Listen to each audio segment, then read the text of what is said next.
Good morning, good morning, good morning. Good morning, good morning, good morning.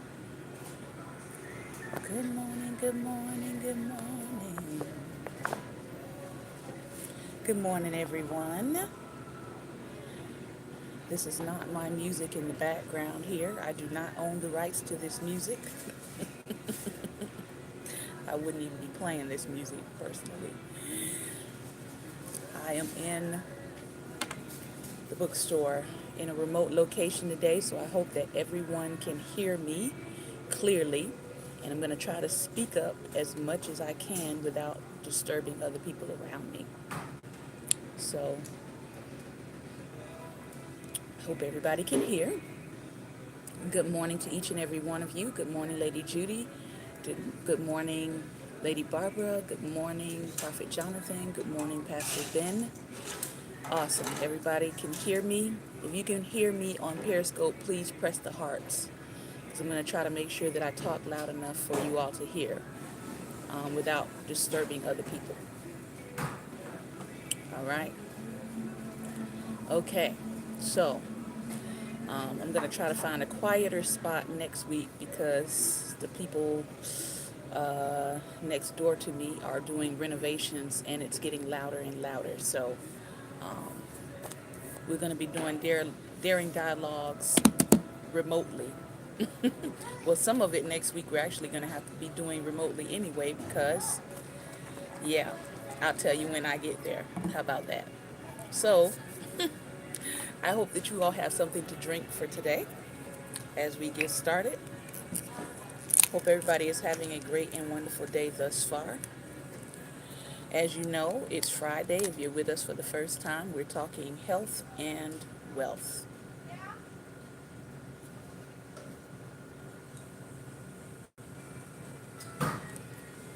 And this is actually a pretty good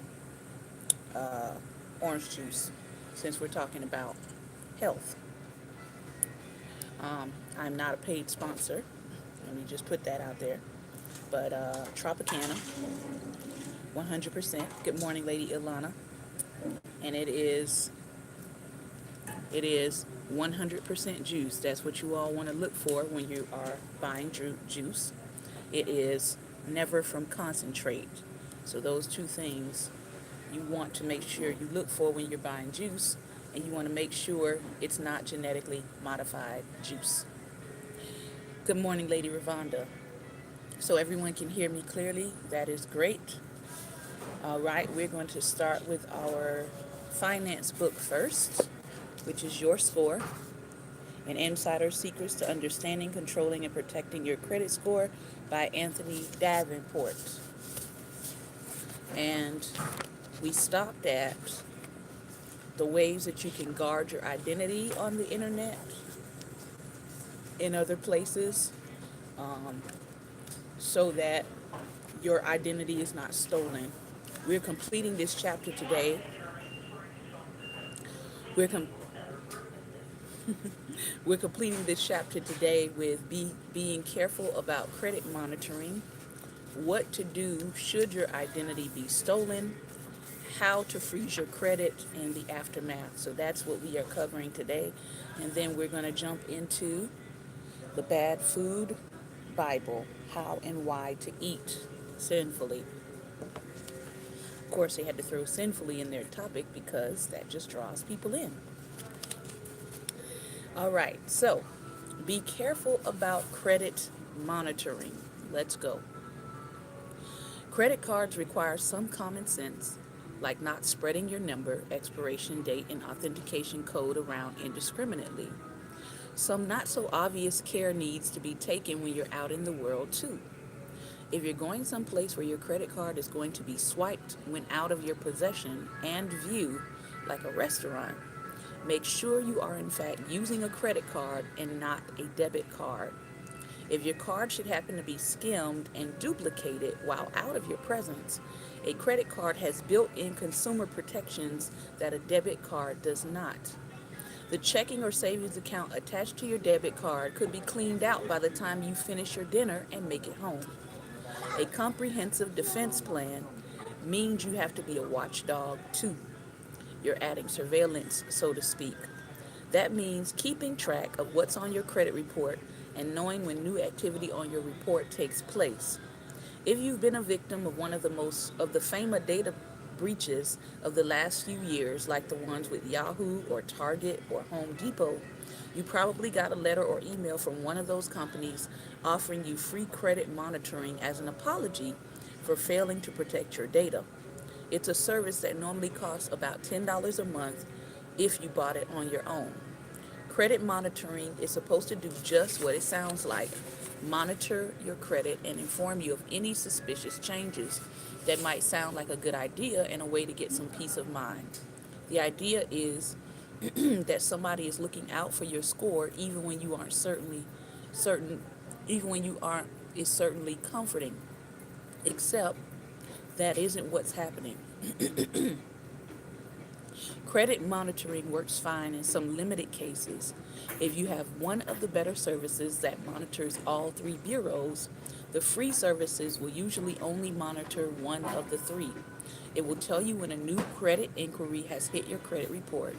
If you went to the car dealership and applied for a loan to get a car, it would make sense that you get a notification that the dealership ran your credit.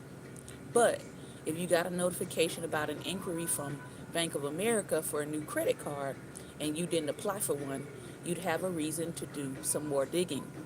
The problem is that credit monitoring offers a false sense of security.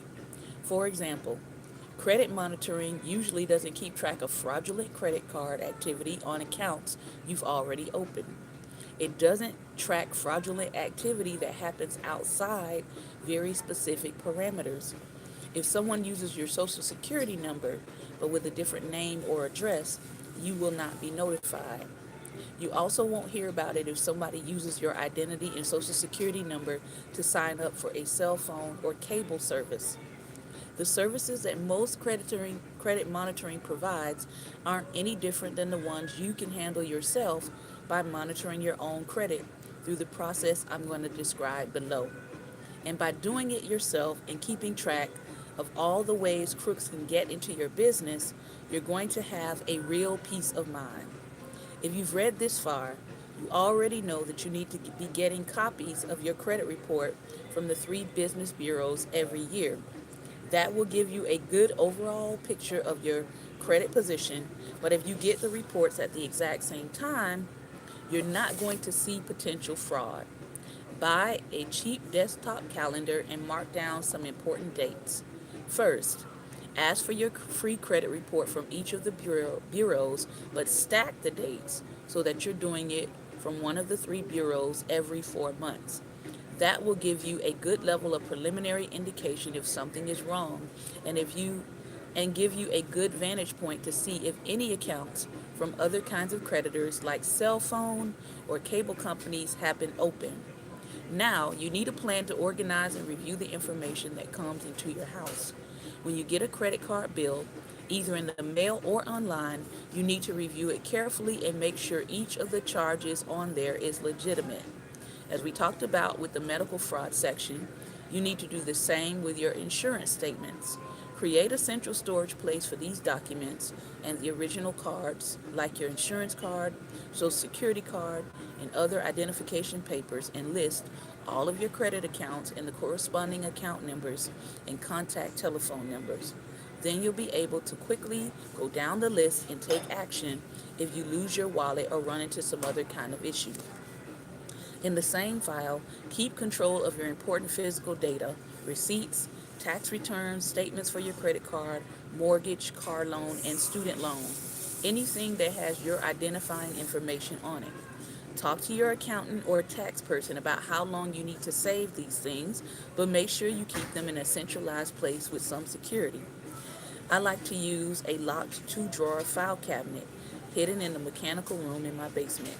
It has to be somewhere you can easily access, but not an obvious place where somebody who breaks in is going to look.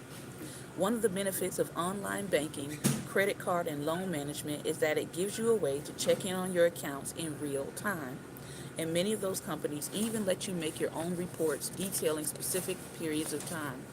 You can lump similar expenses together or look at a bigger or smaller picture.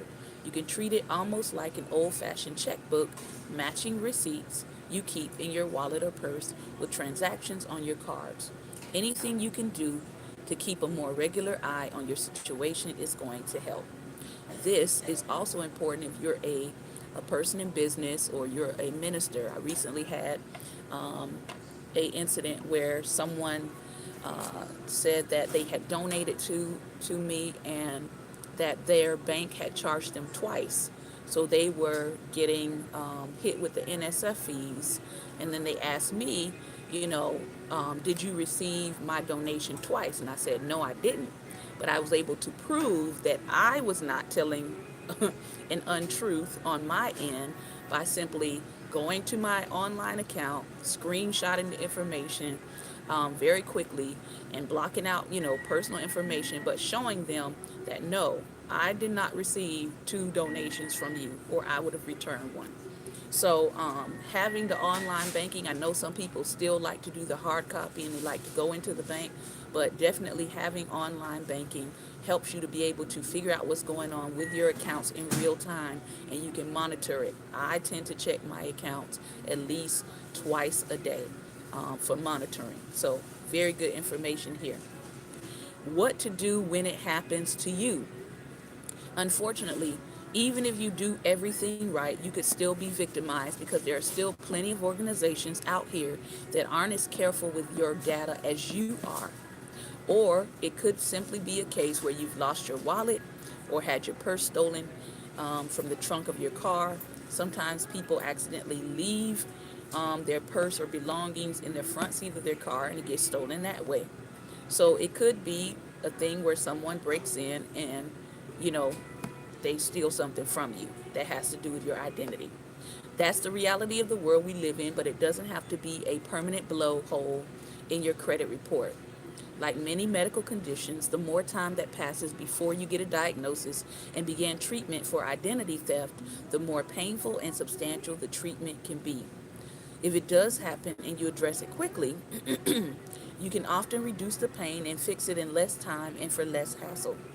Say you found that an unauthorized account has been opened, or you've been notified that one of the companies you do business with has been breached and hackers have all of your information. What do you do first?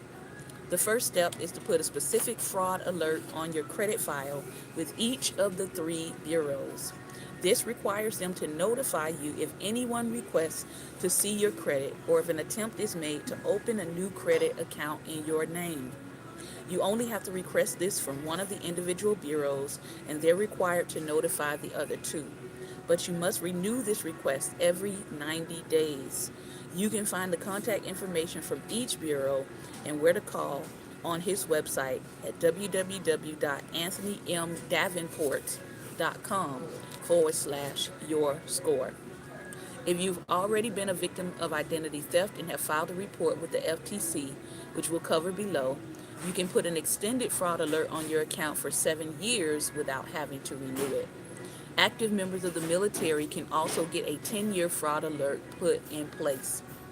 Go through all of your reports from all three bureaus to identify any kind of unauthorized activity.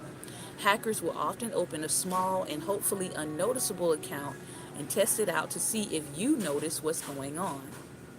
Your job is to go through and identify any accounts you did not open, inquiries you did not authorize, balances and debts you do not recognize. You also need to go through and make sure there are no variations of your name, address, and social security number on your reports. If you see an address you don't recognize, it could be the result of an honest mistake, or it could be evidence that a hacker has put new information in your report. When the credit line was opened, the different address could have been the one the crook used to forward the credit cards and statements, just so that you would not notice what was going on. Keep detailed notes on any discrepancies you find and bring the information to your local police precinct to file a report. That report establishes the baseline for what has happened and is something you're going to need to give your creditors later on. When you get to a precinct, they're going to ask you a series of basic questions about what happened and to provide a statement of the facts. You'll also probably be asked for a copy of the account numbers and the credit report that shows the infiltration. Resist the temptation to believe that the police are going to go out and immediately start beating the bushes to find the person who hacked you. They almost never do, and it's almost never somebody nearby you that did it. What you're doing is simply establishing a record and proving to the creditors and bureaus that you jumped through the right hoops and took the right legal actions. Once you found the compromised accounts, call those creditors and ask to speak to their fraud department. Tell them you have reason to suspect identity theft and ask them to close or freeze the affected accounts. Different companies might have slightly different policies and timelines for how to do this, but they all have to follow the law. Excuse me. And they have to freeze the accounts at your request. Let each creditor know you'll be sending in writing requests for applications and records pertaining to those accounts, and ask what documentation and forms they will need from you and where to send them. If it's your bank that has been affected, go to a branch in person and request to speak to a fraud specialist. Tell them about the breach and request that all of your accounts, checking, savings, credit cards, even your investment account, be assigned different account numbers or closed. This is extremely important in a world where so many accounts are connected to each other digitally. Crooks will quickly try to transfer cash between your accounts if they're connected, and your checking and savings could be drained before you even notice it. That's a bigger headache to deal with in comparison to a credit card dispute, because credit card companies have very specific rules in place about disputes that are actually built in your favor. It's harder and takes longer to get cash restored to checking, savings, and debit card accounts, so it is crucial that you act on these issues very quickly. Next, go to the Identity Theft website for the Federal Trade Commission at identitytheft.gov. If one of you would put that on the screen for me, that would be great. Identitytheft.gov, and fill out the online identity theft report form. This will create a specific file that you can print out and use in conjunction with your police report to prove to creditors that you have been victimized. From the time you file your paperwork with the FTC and your creditors, it usually takes about 60 days for the compromised accounts to be deleted from your credit report. That's obviously something you have to continuously monitor. Lastly, how to freeze your credit. Once the affected accounts Once the affected accounts have been frozen or canceled and created new legitimate accounts, you can activate the one tool that can almost guarantee you won't experience identity theft in the future. Thank you very much, Lady Barbara. In fact, you might want to use this tool even if you haven't been victimized. Thank you, Prophet Jonathan. I first learned about credit freezing when I was talking to a colleague about a series of high-profile entertainers who had been the victims. Yes, identitytheft.gov. I first learned about credit freezing when I was talking to a colleague about a series of high-profile entertainers who had been the victims of identity theft. The thieves had secured the complete identity credentials of a bunch of famous people, including many members of President Obama's cabinet. As a result, there were plenty of conference calls among representatives of these famous people, the FBI, the White House, and legal and security departments of the credit bureaus. The representative of one of the celebrities involved asked me to help untangle the issues their client faced. As they described what had happened, a question popped into my head. Why hadn't President Obama's identity been compromised? Simple, said the folks from the entertainer's office. The president had a complete credit freeze on his account. In a freeze, nobody can even inquire about your credit without your direct, unauthorized permission through the use of a secret PIN. I'm not sure why you can't post, Lady Judy. Nobody will be able to open an account in your name because nobody will be able to see your credit information and make a decision about it. It can certainly make some day-to-day activities more clunky to accomplish because the freeze has to be specifically lifted for you, say, to get a car insurance quote.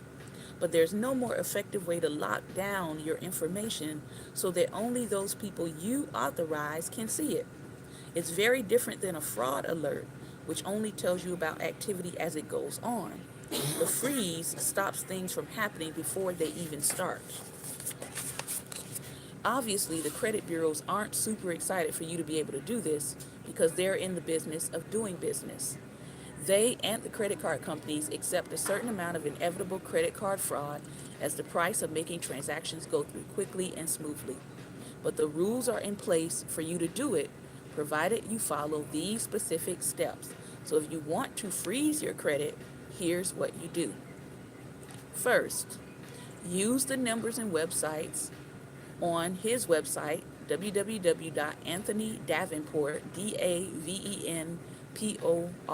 anthonydavenport.com/your score, to contact each credit bureau separately to request the credit freeze. You'll be required to give your name, social, address, and date of birth and pay a nominal fee of $10 per bureau, sometimes free if you've already been the victim of an identity theft. Once you register, you'll get a letter in the mail from each bureau with a PIN. If you ever want to lift the freeze to, say, apply for a mortgage, you need to call each bureau and use the PIN to give access to your credit, which will be provided within 3 days. You can either provide access to a specific creditor or open your account to anybody for a specific period of time. Lifting the freeze also costs $10 for each bureau. To refreeze your account afterward, you'll have to go through the process again with all the bureaus and pay the fee again. It's designed to be a headache, but an hour of effort each time you have to do it will give you the ultimate peace of mind. The aftermath. After you've sorted out the affected accounts, it's important to go back to each creditor and request a letter from them that recounts the basic facts: that your account was fraudulently opened or tampered with and that it has been closed. That documentation will help down the line if you have a dispute with one of the credit bureaus about something that is appearing on your credit when it should not. You should also consider removing yourself from the national databases that marketers use to send you unsolicited offers for things like credit cards. To opt out of mailings, go to dmachoice.com.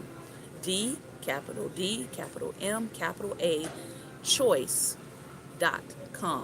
and fill out the online form. Now, I did this, I think, probably about 4 years ago. So I no longer get any of these unsolicited offers for credit cards and all this other stuff. You can do the same for telemarketing. The telemarketing calls that people get that are so annoying, and you think somebody's calling you for something and you pick it up and it's an automated call. You can go to the Federal Trade Commission's registry at donotcall.gov. So dmachoice.com, thank you, Prophet Jonathan, is the one that you opt out of the marketer's database, all right? And donotcall.gov is the one where you opt out for telemarketing, all right? Those two. Most of all, don't get discouraged. Identity theft can be scary and demoralizing, but even the worst cases can be turned around with some knowledge and persistence. Remember that incident I described where the celebrities had their identities compromised while the president stayed locked down? The celebrity in question had one of the worst cases of identity theft I've ever seen. His social security card and driver's license were circulating on the internet. His credit report had become so filled with bogus accounts and fraud that the bureaus took almost unprecedented step of pulling his report from the system entirely. He was actually reassigned a new social security number, something that usually only happens to people in the witness protection program.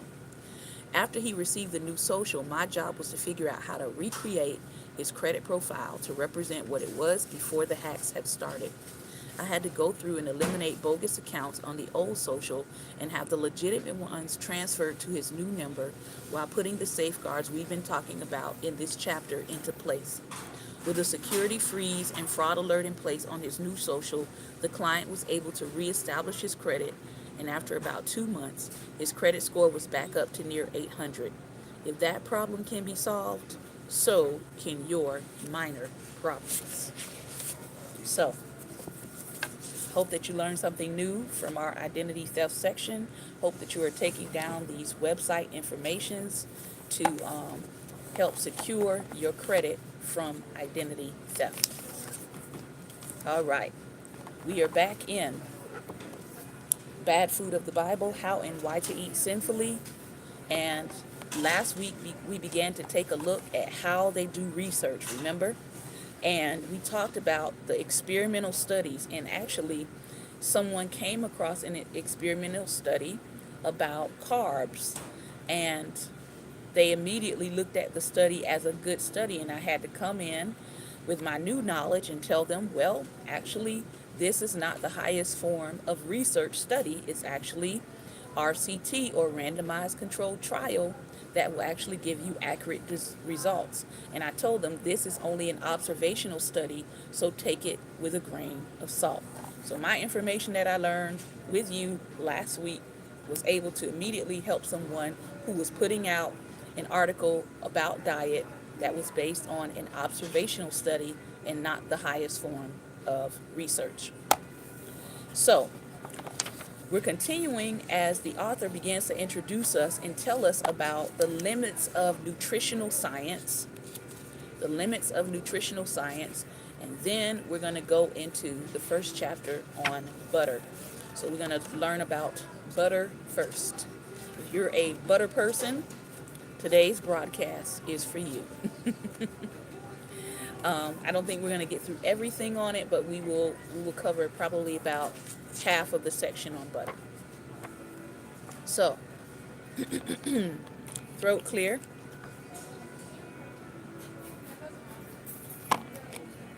Here we go. The limits of nutritional science. In 2015, a study published in the Journal of Nutrition was quickly picked up by the popular media. According to many news reports, the study proved that honey is no healthier than sucrose or sugar, and that high fructose corn syrup is no worse. These announcements shocked people on all sides of the sweeter debate. It had become an article of faith among many people that natural sweeteners like honey are better for you than engineered sweeteners like high fructose corn syrup, especially if you are concerned about diabetes. If you look past these reports and read the scientific study in question, however, you might have noticed something peculiar about these researchers' methods. The study involved only 55 people, and they were followed for only 2 weeks as they consumed each of the 3 sweeteners. The researchers also looked at things like insulin levels, which are lab values that don't translate easily into concepts that people generally understand, such as weight and disease. The truth is that this was a small, short-lived trial that didn't focus on actual health outcomes. But you wouldn't have known that if you only read the headline and breathlessly pronounced that honey, sugar, and corn syrup are of equal health value.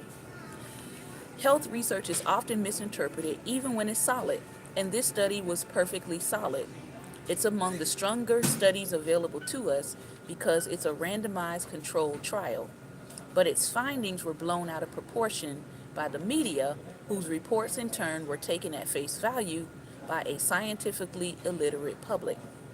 It's not just reporters and consumers who are to blame for the general lack of understanding about dietary health, however. Nutritional science itself is often fundamentally flawed, and unfortunately, it shows no sign of improving. Part of the problem is that clinical trials like this one are often limited in their scope. This fact is vividly demonstrated by a 2011 systematic review that identified 53 randomized controlled trials looking at the effects of sweeteners on particular participants' health. That may sound like a lot of research, but only 13 of the trials lasted for more than a week and involved at least 10 participants. 10 of those 13 trials scored next to last on a standard scale that measures the quality of experimental trials. None of the trials adequately conceal which sweetener participants received. The longest trial was only 10 weeks long. Think about that. This is the sum total of evidence available to us about how sweeteners impact our health. These are the trials that allow articles and books and television programs and magazines to declare that, quote, honey is healthy, or that, quote, high fructose corn syrup is harmful. Ironically, this review didn't even find the latter to be the case. The researchers found no harms from high fructose corn syrup, but also some potential benefits from non caloric sweeteners. That hasn't stopped many people from arguing the opposite. Even when researchers manage to pull off high quality studies on dietary health, we often fall short in interpreting them. For instance, a 2015 study published in the journal Frontiers in Nutrition looked at 8 different meta-analyses of the effect of fructose consumption on the risk of heart disease or metabolic disease such as diabetes. It found that the average dose of fructose given to people in those trials was more than 2 to 3 times what people in the United States consume. So even if the researchers found positive results, their findings would not be helpful because their doses did not represent what most people consume. My goal is not to criticize research on sweeteners, it's to highlight the sorry state of nutrition research in general. And while it's easy to point fingers at researchers and blame them for the lack of evidence about how foods affect our health, keep in mind it's incredibly hard to do this kind of work. The reason we have to rely on small, poorly designed studies is that those are often all that we have. Study after study has shown that people, even those trying to lose weight, cannot stick to a diet for a very long period of time. These are, relatively speaking, highly motivated people who have taken it upon themselves to change what they eat. If they can't stick to a dietary regimen, how can we expect study participants who aren't as invested to follow strict instructions for months at a time? It is very hard for researchers to find people with consistent eating habits to study. It's very hard for God to find them too. This is especially true because people often don't see immediate results from the new diet. If they think something isn't working, they're unlikely to stick to it. This has the effect of undermining research on dietary health, or at least severely limiting it. So too does the ready availability of all sorts of food to people participating in a study. Unlike drugs, which can get from only a limited number of places, people can get food from just about anywhere. What's more, they don't often know what's in the food they're eating. Researchers can try to get them to replace sugar packets with honey or high fructose corn syrup, but when sweeteners are added to so many processed foods today already, including pasta, which I'm no longer eating anymore. I haven't been eating pasta in about 3 weeks now, and I'm seriously feeling the difference. Pasta sauce, crackers, and soy milk, it's nearly impossible to control intake as closely as researchers need for as long as we'd like. Limitations like these explain why some of the most powerful studies on nutrition come from prisons or mental hospitals, where researchers can exercise more control over what people eat. Could that be why we have more prisoners? Research, experimentation? But due to understandable ethical concerns about using inmates or patients as guinea pigs for experiments of any sort, these sorts of trials are rarely undertaken today. Even if we could design better studies and get enough people to participate in them, the outcomes the general public cares about most, death or major disease, are actually pretty hard to study. To detect meaningful differences in the rates of these outcomes, researchers have to study huge numbers of people while foregoing certain groups of potential subjects, such as the elderly, altogether. This is a choice researchers often make because deaths from old age actually skew their research results. As a result, we instead focus on the things we assume are linked to those bad outcomes. Many of these process measures, such as glucose or insulin levels, they're short-term markers that we believe are related to larger, more important health outcomes, such as getting diabetes or dying. Unfortunately, changes in process measures sometimes don't translate into measurable changes in health. Finally, as I mentioned earlier, the type of research that would allow us to make definitive connections between food and health, long-term randomized controlled trials with many participants, is extremely expensive.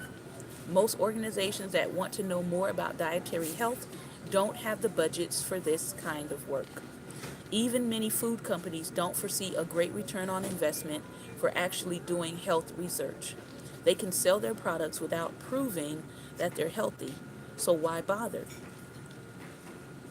What's more, even when the food industry does fund research, people tend to view the results with great skepticism, making it a losing proposition for the industry because many times people think they're only doing this research to show their product is the best. For all of these reasons, people who care about the health implications of their food choices have to rely on mostly small, sometimes flawed, short-term studies of nutrients and additives. The best we can do is treat the results of that research with the respect they deserve, ignoring any grandiose proclamation, examining the studies ourselves whenever possible. Only in this way can we educate ourselves around those things about what foods have been scientifically proven to have an impact on our health and what kind of impact they can really be expected to have. So, that is what this book aims to address. So, let's start out with butter and let's talk about busting the truth about trans fat and busting the healthy heart myth. We'll start those two. It reads, when I was a kid in the 1970s, one of the biggest debates in our household had to do with what we should be spreading on our bread. On the one hand, butter had been a staple in the American diet for centuries, but experts recently had begun to push margarine as a healthier substitute. Butter, after all, was full of unhealthy saturated fat. Indeed, it contained more saturated fat than just about anything else in the typical Western kitchen at the time, although cheese, cream, and other dairy products came close. On the other hand, margarine was made in a lab from, quote, healthier vegetable fats. Unsaturated fats found in, for instance, soybean or safflower oil. There was just one problem. At room temperature, vegetable oils are liquid. No one wants a soggy piece of toast.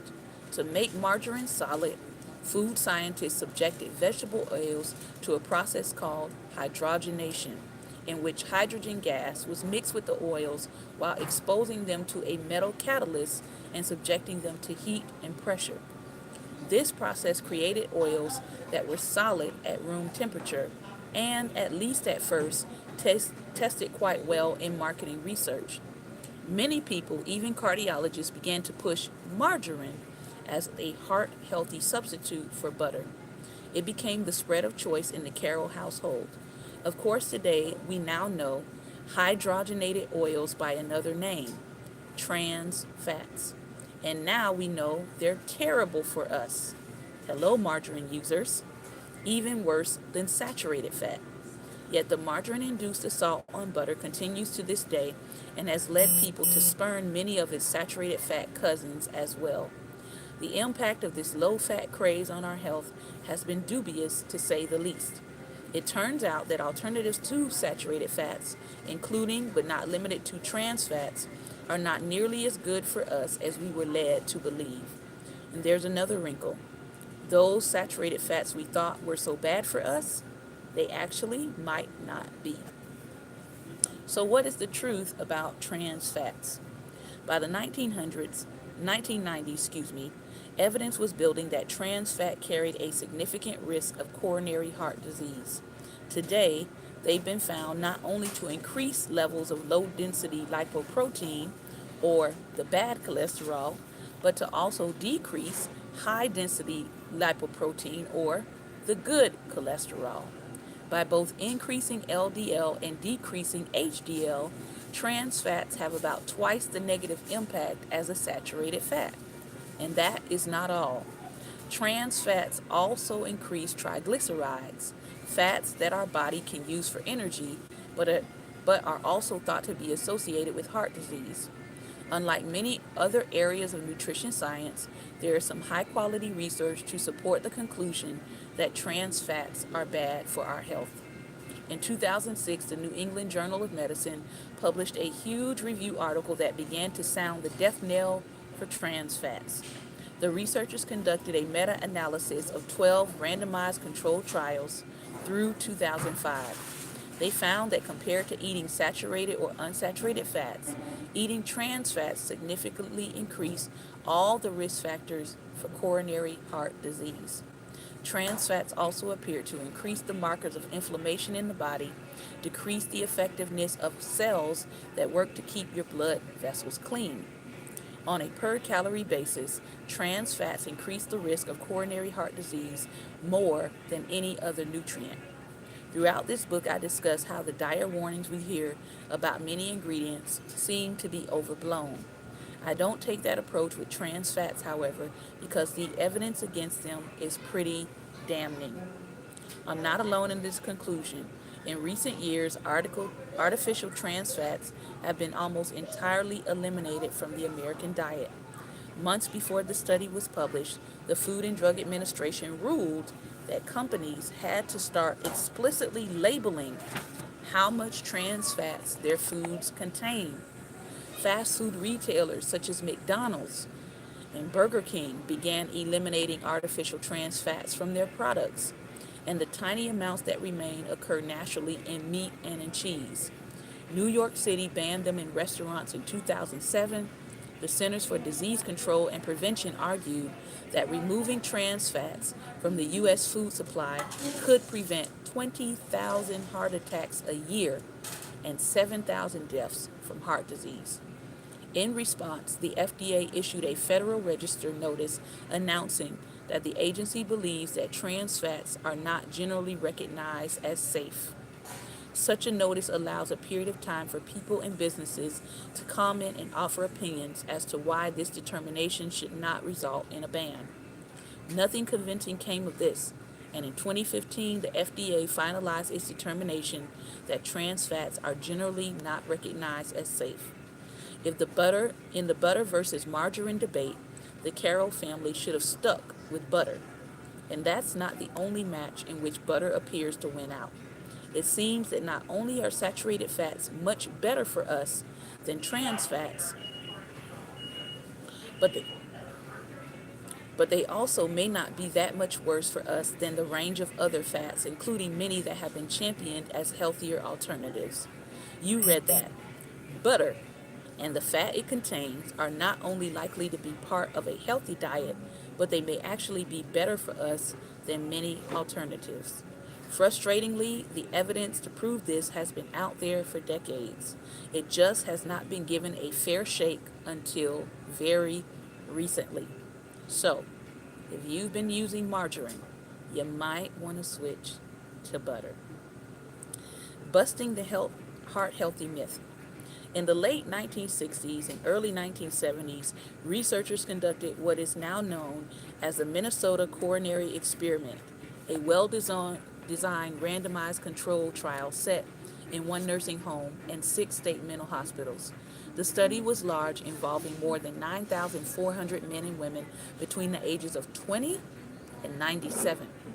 At baseline, that is, before the study began, participants were getting about 18% of their calories from saturated fats, example, animal fats and butter, and about 3.8 from polyunsaturated fats.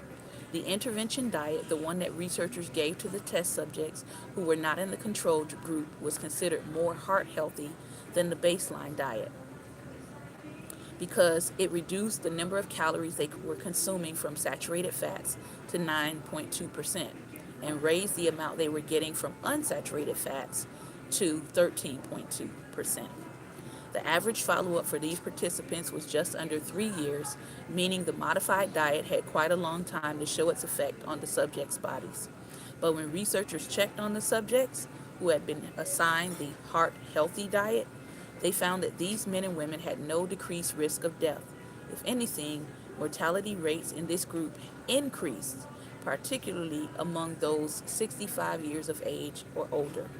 Of course, this is only one study. It involved only institutionalized patients, and only about a quarter of the participants followed the diet for more than a year. Also, the diet didn't look like what people really ate. Still, this was a large randomized controlled trial, and its results should not be marginalized or ignored. The results of the Minnesota coronary experiment were not published until 2016. But in the interim, more studies backed up its findings that a heart healthy diet might actually be bad for us. For instance, an analysis of recovered data from the Sydney Diet Heart Study, a randomized controlled trial performed in men, was published in 2013. Although the study was done from 1966 to 1973, results weren't available publicly until well into the 21st century. Like the Minnesota coronary experiment, this study found that a diet higher in unsaturated fats led to an increased rate of death from heart disease. Looking for more clues about the connections between saturated fats and heart disease, researchers conducted a meta analysis of all the studies. Even when they amassed the evidence, they found that more people died on linoleic acid rich diets like the heart healthy one than on baseline diets that contain more saturated fats, although the results were not statistically significant. What was significant, however, was the analysis conclusion about the health effects of saturated fats. Even when the researchers twisted their models this way and that, and even when they included more studies of lesser quality, they couldn't find any decreased risk of dying with diets lower in saturated fat. The dangers of saturated fats, in other words, are still up for debate. But that's not how nutrition experts have been portraying this science for decades.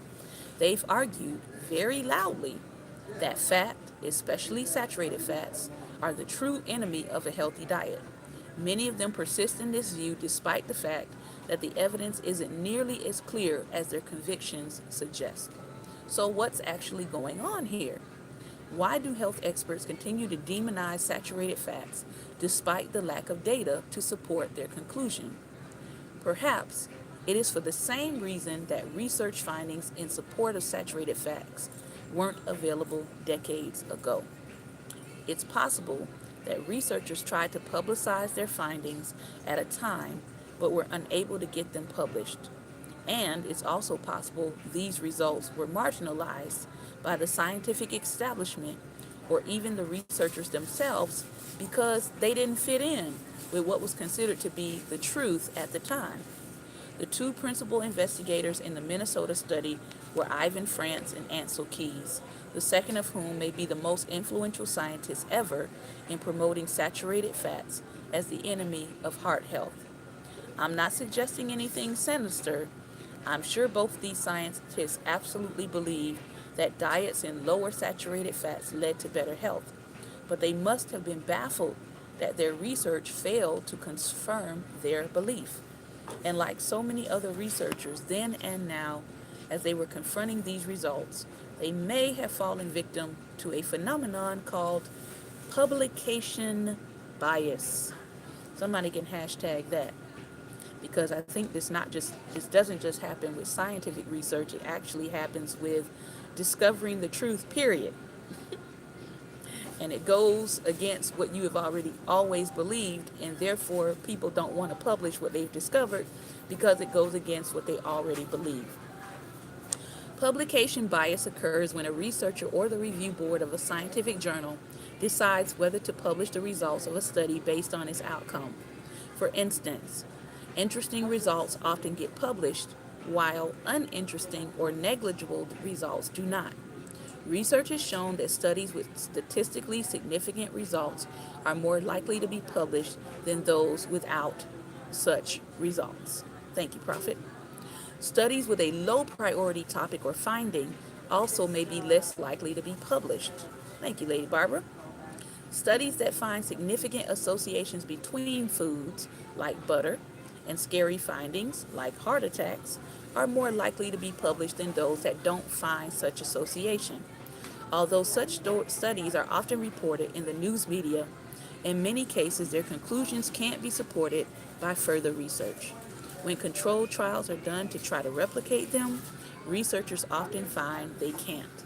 Thus, publication bias may be directly linked to the widely publicized replication crisis, confronting modern science as a whole and the fields of psychology and medicine in particular.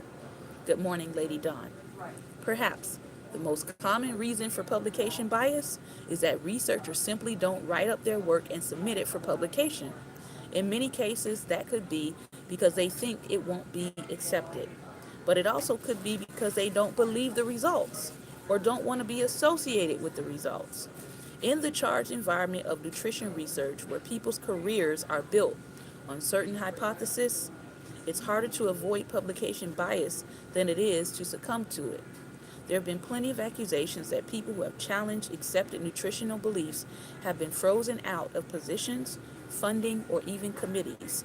We see that within, I would probably say, the last 10 years, how many natural health doctors have actually been mysteriously killed, murdered, or committed quote unquote suicide after their research findings.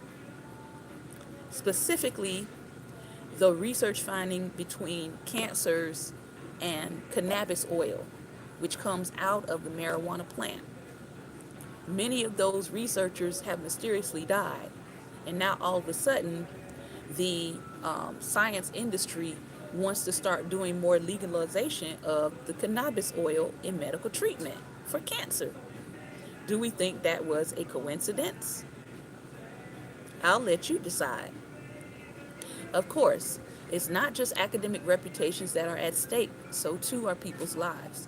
This is why it's important to acknowledge that the jury is still out when it comes to the health impact of saturated fats. I know far too many people who still believe that eating fats make you fat. This boggles the mind, given that the low-fat craze coincided so perfectly with a huge increase in overweight and obesity in the general population. What's more, many studies contradict the fats make you fat hypothesis. Systematic review of studies of all kinds of diets show that low-fat diets do not outperform other kinds of diets with respect to weight loss. A well-designed 2-year study comparing a low-fat diet to a low-carb diet and the Mediterranean diet found that while all of the diets reduce weight, the latter two actually outperformed the low-fat diet with respect to the pounds shed. In fact, experts now generally agree that dairy products, perhaps the most common source of saturated fats in any modern kitchen, are likely fine for you so long as you don't have too much of them. But how much dairy is too much? That depends on who you ask. Next week, we're going to talk about dairy isn't the devil, but that doesn't mean you should overdo it. And the bottom line. All right? And then we'll be done with our section on butter. So, we are done a little early today. I want to thank you for your time and attention and your patience in bearing with me in the with a musical background here and the other voices. We're going to again try to find a quieter spaces on next week. I believe we will be able to find some quieter spaces midweek, because I'll let you find out when we find out next week. Want to remind you, if you are in the DC, Maryland, Virginia region, I'm inviting you to come and join us for our Labor of Love event. You can find the event posted on my Facebook page and also on our Life Nation ministry page. September 3rd, Labor Day, we're going to be having an evening of worship and prayer. And we're going to be praying for our nation. We've got 4 major components that we're going to be praying for concerning our nation. We're going to be praying concerning prejudices, bigotry, bias, racism, all of those pieces. We're going to be praying for an about face for our nation. We're going to be praying for leaders, and then we're also going to be praying for other moral issues such as human trafficking, the immigration issue, how we treat our widows, our orphans, our military vets. We're going to be praying over the issue of abortion in our country. So we would like to invite you out for that event. It is an event that is free and open to the public. We are going to we'll have some light refreshments there, but it's going to be live band. I myself and some others will be leading the worship, and we're going to have some intercessors there. So if you want to come out and join us, you want to stand in the gap for our nation, it's going to be open to those who want to come and worship the Lord and pray and intercede. Because if there was ever a time that we needed it, it is now. I want to emphasize that this is a citizen sponsored event. It is not being sponsored by anybody's denomination. It is not being sponsored by any political interest. So if you are Republican, if you are Democrat, if you are independent, if you are no-crat, you are welcome to come to this event if you have a heart and a desire to pray for our nation and intercede about what is happening in this country. All right? So again, that's September 3rd. The event is from 6 p.m. to 9 p.m., held in Warrenton, Virginia. You can find more information about it on our ministry page, Life Nation. All right? So, this has been another episode of Daring Dialogues, and I've been your host, Shantae Charles. I hope that you have a great and wonderful weekend. Those of you who are going to join us on Sunday, our online partners, as well as our Life Nation partners on the ground, we will be back at our hub space in Culpeper, Virginia this Sunday. I will be ministering the word. All right? So if you want to tune in to hear what I have to say on Sunday, you can tune in at 2:30 p.m. Eastern Standard Time, our online partners and viewers. I want to thank you again for your time and attention. Remember, light is the most daring opposition to darkness, so please go out today and be light. Take care, and God bless.